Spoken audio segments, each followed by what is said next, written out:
Expression कुछ ज्यादा नहीं हो गया ये? मतलब कुछ भी।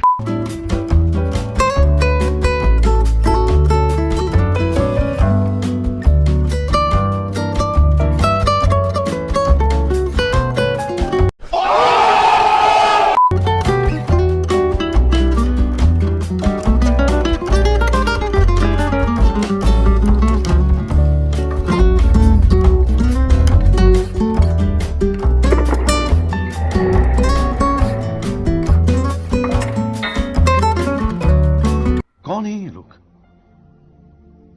कहां से आते हैं?